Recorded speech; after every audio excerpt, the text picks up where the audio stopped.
Hello everyone, this will be a quick Shadow Mantle guide and overview of the fight, a few strategies you can use, explanations on the fight, um, just an overall guide for if you want to learn a proper strategy as opposed to just swinging the fight every time and maybe get a bit more consistent at it. So the first thing that I'm going to explain here that you should know about Mantle fight is that the Mantle tracks how many deaths you have on this fight. And the more deaths that you have, the more the fight changes a little bit.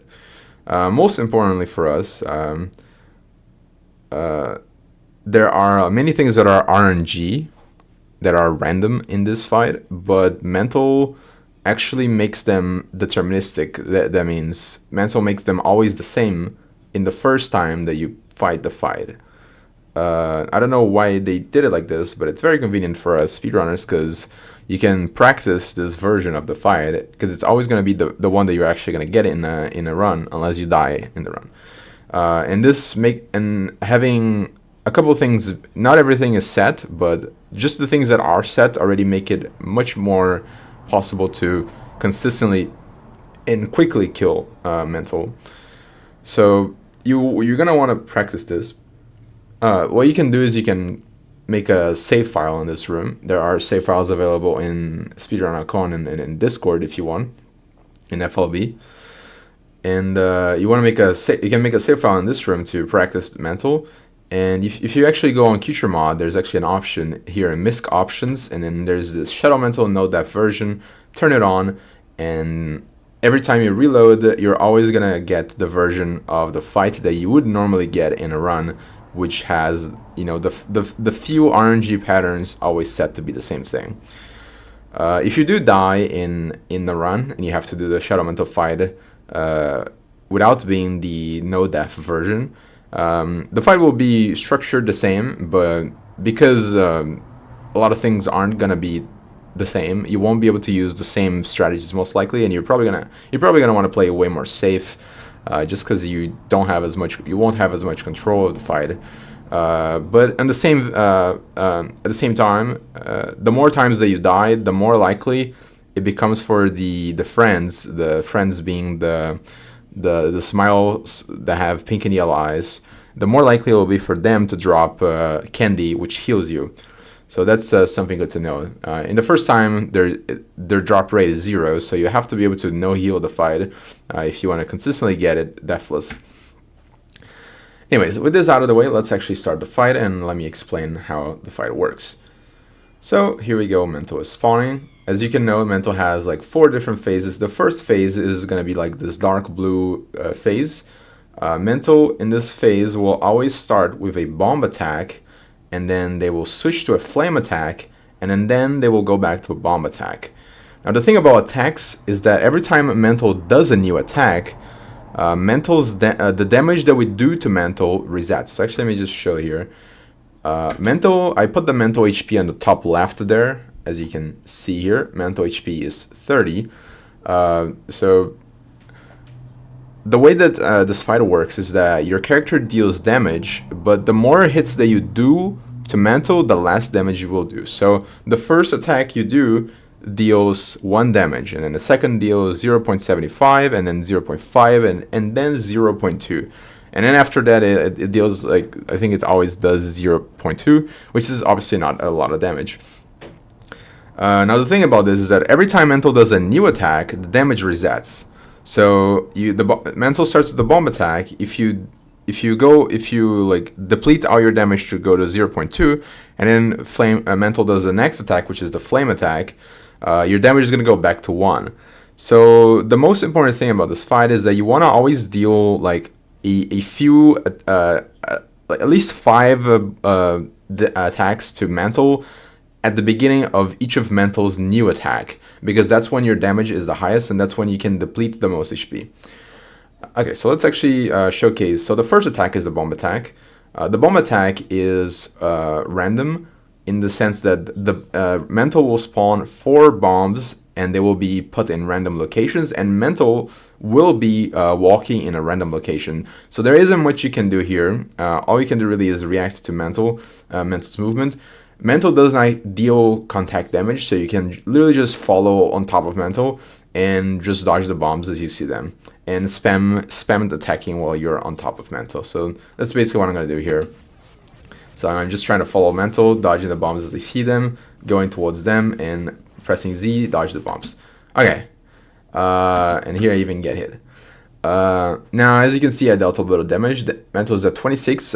Mantle will progress to the next phase at 23 HP, but you're always gonna get at least 3 attacks in this first phase, because it won't be really possible to deal more damage in Mantle, at least not that I know of, at the very least. Mantle will do the flame attack. Now, the flame attack, Mantle will always go on the same path, meaning that you should use roughly the same safe spots. However, the flames themselves are at random. They are not always going to be the same, so you actually have to react to where the flames are. So in here, I was a bit on the right because of the RNG. So the beginning of this fight here, you're going to be all over the place because of RNG. But I really like to go to the middle of the board when this attack starts, dodge the first one, and then I like to stay in this little spot here to deal the first blows to Mantle this phase, and then deal the next dodge. This dodge you can usually dodge on this block or on the block below or on the block above, depending on how the flames react. And then after this, you go back into this spot here, and Mantle will walk through, like we'll do a path in here, and while Mantle's doing that, you can do a couple extra damages in this attack, like that. And then that's gonna put Mantle at very low HP. So Mantle is now at 23, which means that 1 damage, 1 tap in the next attack, and Mantle will progress to the next phase. So after this here, Mantle will come over here. So after this flame attack, you wanna get Chris up to here, like that, and then start spamming until Mantle comes back, and then that's gonna be the first phase done. So as you can see, Mantle, it might be 22 HP actually, I don't really know. But 22 or 23 HP, Mantle has progressed to the next phase. And specifically, while Mantle is transitioning a phase, Mantle's damage is reduced. So you don't need to spam that much here, but you can, of course. It's still going to deal damage, as you can see. Like, it still deals a considerable amount of damage. So actually, never mind. Yeah, you should probably still go ham at it. And then phase 2 will begin. So phase 2 will begin with a meteor attack.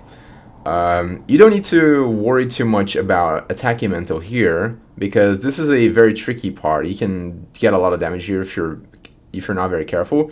What you can do is Mantle will always be at the middle of the board in this phase, so you can attack Mantle and then face up to try to attack that meteor Mantle. However, it is a bit risky because if Mantle decides to go down, you might get caught, and if you don't react fast enough, you will get hit. So it's really up to you whether you want to, risk attacking Mantle while they're charging, or if you want to just go down to the bottom here, which is where you should be here to dodge the Mantle meteor attack. This attack here, it specifically works that Mantle will pick, apart from this first one where I don't really know exactly what Mantle is trying to do here, like that's not even close to me, like come on. But after the first one, Mantle will pick 3 different spots around Chris, either Chris' position itself, or slightly to the left or slightly to the right, and will be randomly chosen among those 3. So this here is not deterministic. You have to react to Mantle's position every time. As you can see, Mantle's coming my way, so I have to dodge. If Mantle comes on your way, you have enough time to go back and attack, but you have to react really quickly to like do a turnaround and then attack Mantle and not get hit. So and it's really up to how fast you can react in this part. And then this one here was also in the middle, so I had to dodge. I tried to attack. This one I think was in the this one is in the middle as well, but I was actually able to land a hit here, which is very nice. And that's gonna be the first attack. Now the thing about this, I said you don't need to attack in the meteor phase, because even though it's a new attack, as long as you can this still counts as the meteor attack. So if you walk to Mantle right now after the meteor phase, you can still deal max damage. So that's why you don't need to worry about attacking at the beginning of the meteor phase. But as soon as the meteor phase, you want to go to whatever Mantle is. This is RNG, by the way. Mantle will not always spawn here. Mantle can spawn like here as well. I think there's only like it's only a few positions, but it's still RNG. And deal as much damage as you can until we progress to the next attack. So the next attack is going to be the Mike summoning or the friend summoning attack, which is very annoying, but luckily for us, this first friend attack is actually always the same, as in friends will always show up in the same place. So if you get lucky and Mantle is over here, what you can actually do is you can face up here in this attack, and by doing this, you're going to be damaging Mantle while they're summoning this Mike, and you're also going to immediately kill this friend over here, which is very, very convenient. After this, after Mantle finish summoning, you really want to be on this block specific here, because Mantle will always come back to this spot after summoning the mics, and then just spam attacking to deal as much damage as you can during this attack. Keep in mind that this mic will always try to crawl behind you. What you can do is you can try facing up and attack, but you're probably going to get hit. Like 50% of the times you're going to get hit, but you're still going to be able to kill that mic regardless. And then after you deal enough damage, as you can see here, Mantle is already a very, like 13 HP is the threshold for Mantle's next phase to begin. As you can see, Mantle has just begun doing attack. So if you've done everything properly so far, Mantle will be barely away for the next phase and will begin his attack, which means that if you attack Mantle now, you're actually going to skip this meteor attack to get all completely. So what you actually want to do here is after you finish attacking Mantle on the spot here, and after Mantle start moving, you actually want to react to where Mantle is going and then move there and attack as much as you can, because that's going to progress the phase. And by doing that, you can just barely skip the meteor attack and go on to the next phase immediately, which is quite fast. It is very, very nice. And also very nice not having to deal with another meteor attack. The only problem with this is that there's going to be a couple friends on the screen, and you're going to begin phase 3, which phase 3 begins with a very chaotic attack, and we're going to have 2 friends on screen. So if you are low HP, you might want to kill the friends first for consistency, but I personally find it much more consistency to just kill those friends in the 3rd phase and finish the meteor attack earlier. And then Mantle will now transition to this phase. So this here is probably the hardest part of doing the fight quickly, because you do want to deal a lot of damage to Mantle here, because Mantle is going to be doing this attack, which is mostly just random. There's not really any pattern here, and you have just to react to the bombs and the flames at the same time. And you do want to deal damage because this is a new attack, meaning that your damage output is maxed again. And as soon as Mantle is finished with this attack, they're going to go into a new phase, and you don't want to miss your damage output from that. So you want to do like a few attacks before Mantle finishes this attack. And then after Mantle finishes that, they're going to go on to the second or the next friend spawning event. Here, what you can do actually is you can spam attacking the air if you want, because there's a chance that the Mantle will walk. This is RNG, so you have no idea where Mantle is going to go now. But there's a chance the Mantle will walk past by you, and you're going to deal with free damage. This is something you can do. I didn't really bother to do it in this. I just went up here, because there's a reason to go up here, and I'll get into that in a second. But yeah, that's just like a strategy you can do, because the Mantle will randomly walk across here. And if you deal damage while Mantle just so happens to walk you, like by chance, you're going to deal like 1 damage, and that can be helpful as well.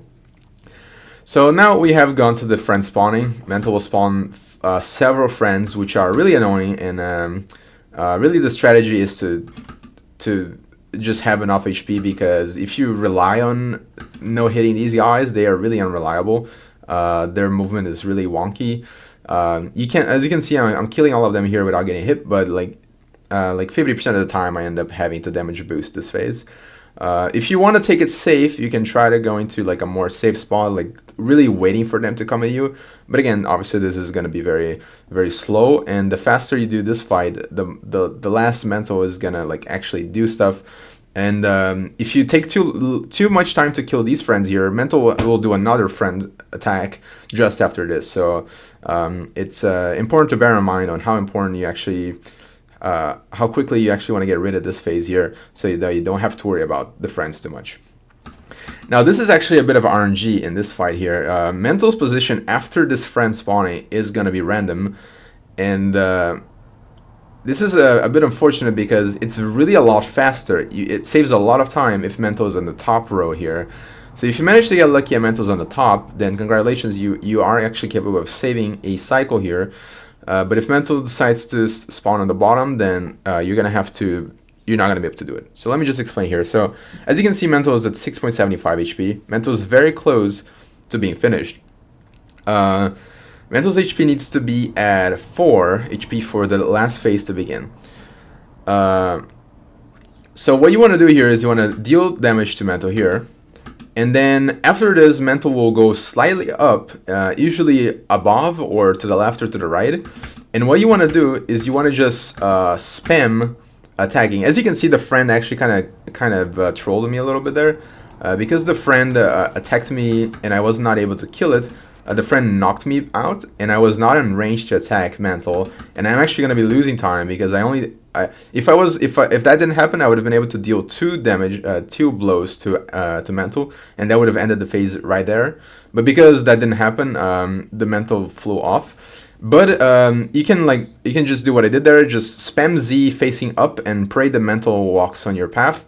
Because Mantle is going to be so low HP, like literally one tap should be able to finish the fight, as long as you properly attacked Mantle during the first attack of this phase, and that's going to be able to end the meteor attack early.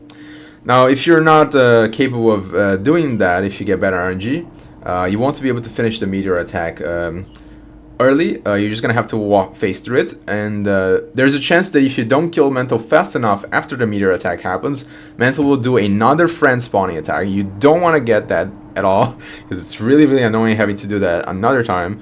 So it's very important that as soon as you finish the meteor attack here, you just go on the middle and just attack Mantle as much as you can to try to progress to the next phase. Anyways, and then here we have phase 4. So phase 4 will always begin at 4 HP. The fast strat here is actually to stay in the middle, and Mantle will summon summon this fire circle, but there's a safe spot in here. However, the thing about the safe spot is that it's actually not consistent every time, and you just have to react roughly to how things look like, and it's not a precise pixel. It's Mantle's flame is different every time. This makes it very hard to consistently get this, and I personally don't go for it because it doesn't save that much time. But if you manage to do this, you can stay in here. It saves around 3 seconds over the strategy I'm going to do here. If you manage to stay inside the flame of circle, you can just spam Z a lot, and you will deplete all of Mantle's HP. The strategy I do, however, as you can see here, I do a lot of damage while Mantle is flame boosting here, and this is going to get damage to Mantle to around 3.1 HP. In this phase specifically here, you always do 0.1 damage. Your damage is reduced while in this here. So after this, I deal 1 more damage to get Mantle to 3 HP, and that's basically all you need. I do 1 more just because normally you don't have an HP count, so just to make sure, I get it down to 2.9. And then I go to this top left corner of the screen here, because that puts me closer to where the Shadow Mantle exit actually is, so that saves me a little bit of time after I kill Mantle. And the thing about this is that after Mantle finishes the flame circle, Mantle will always go near the player to dash. So you can wait for Mantle to come and immediately go to where Mantle is and then do 2 taps. Because as soon as Mantle reaches 1 HP, Mantle will actually end the fight. For some reason, not 0, 1 HP. And when in this phase here, Mantle always receives 1 HP of damage per attack. So all you need to do is do 2 taps to Mantle and Mantle's finished, or 3 taps if you didn't do any attacks at all, and Mantle is done. And that's very lenient to do. So you should be able to get this 100% of the time. After Mantle teleports here, you just do 1-2 tap, and the fight's over. And yeah, that's the Mantle fight. So this fight here was not the fastest it could be. I think that people have, as you can see here, I got 1:10:57. This is around 10 seconds slower than the fastest I've seen it done. But there are a couple things I messed up in here. First of all, you can get the safe spot here, which saves around 4-3 seconds over what I did. And there's also the, I didn't succeed in skipping the meteor phase in here very quickly. Well, this one I did, not this, but not this one here. I could have skipped that as well. So yeah, there's that's overall your strategy for the guide. I recommend practicing these strategies because they can really help things making consistent. Keep in mind though that this strategy does require you to be pretty decent at dodging everything that isn't a friend. Like this strategy basically relies on you being able to dodge everything that isn't friend. Because like I didn't get hit at all during this part here. I only got hit here because of the friend. And then I got hit here once at the beginning because I wasn't paying attention. But that's about it. I just got hit once to the friend, and then I got hit again to the friend in here. And if you this is the thing about this dangerous about this attack specifically, is that it can do a lot of damage. Like if you're, because like there's gonna be a bomb here, there's gonna be a flame here. It's like a lot of stuff on screen. If you're not capable of reacting to this properly, you might get like 4 hits here and immediately be like 1 HP away from death, and then a friend's gonna catch you. And that's what's really dangerous about this fight. So if you don't want to take the friend killing safe and you want to do the fast cycles, you should really practice like just not getting hit in these phases, because it's really about like the most important thing about this fight. And if you have enough HP here, you can try to get the safe spot, but like I said, it's pretty inconsistent. At least for me, I haven't been able to figure out how to do this yet. Anyway, this is the Mantle guide. I hope this helps you killing the Mantle, Shadow Mantle without dying many times, which is very, very unfortunate. Anyways, see you everyone.